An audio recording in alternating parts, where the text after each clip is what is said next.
कागज पर कहाँ से चार बज गए दीदी। एक बना लो। चला 3:30 बजे एक छोटा सा गाना खाली एक ही बस उसके बाद तो कुछ नहीं है। और गाना के भाव सुना वाला की बोली तो आदमी को सुनाओ। अच्छा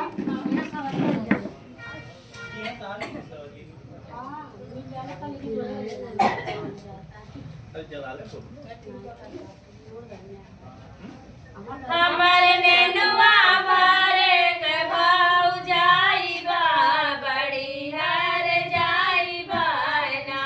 हमारे नेनुआ बारे के भाव जाइबा बड़ी हर जाइबा ना। हमारे नेनुआ बारे के भाव जाइबा बड़ी हर जाइबा ना। हमारे मौजी बारे के भाव जाइबा बड़ी हर जाइबा ना।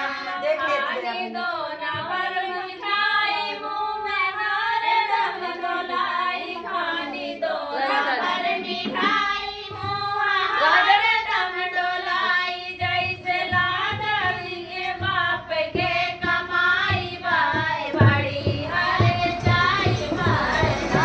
जैसे लागल के बाप के कमाई बाय बड़ी हर जाइबा ना। जैसे लागल के बाप के कमाई बाय बड़ी हर जाइबा।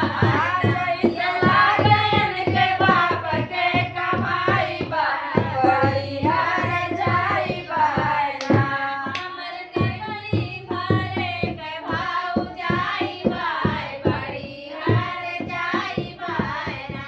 हमर ककरी भरे के भाव जाइबा बड़ी हर जाइबा ना। हमर भाटा भरे के भाव जाइबा बड़ी हर जाइबा ना।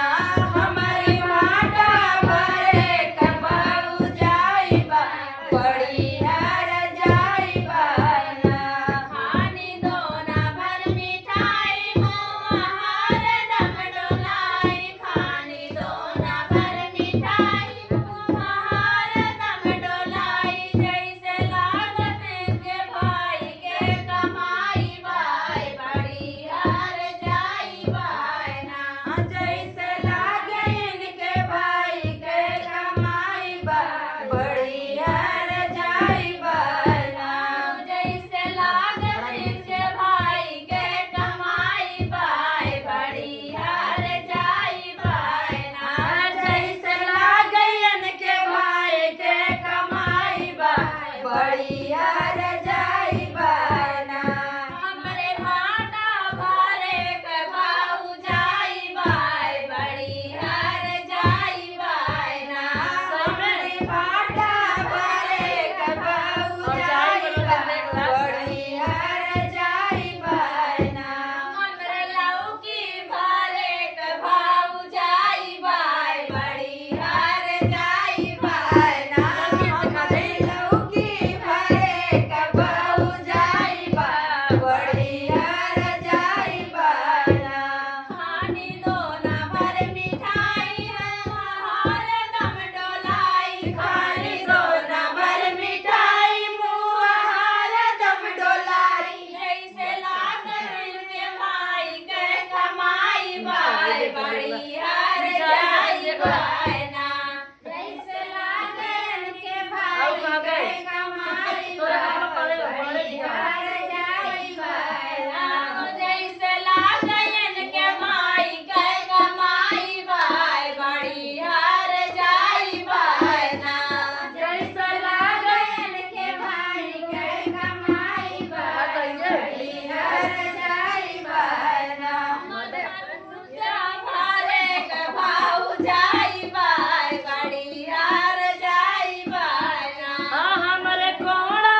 खाए खाए दिन हरदम मुंह डोलावत हरदम मार मुंह डोला तुम्हारे बारे हमका हरदम खिया उतरा था मुरई भरे के भाऊ जाई बाय बड़ियार जाई बाय ना हमर बैगन भरे के भाऊ जाई बाय बड़ियार जाई बाय ना हमरे मिर्चा भरे के भाऊ जाई बाय बड़ियार जाई बाय ना हमार मिर्चा तुलना कर बतावा हमके मिर्चा खाते कौन और मिर्चा दिखा भाई हम देख ले जा देख अंगुरिया ना मिर्चा बा देख ला अंगूरिया माचिस मोटे होए हां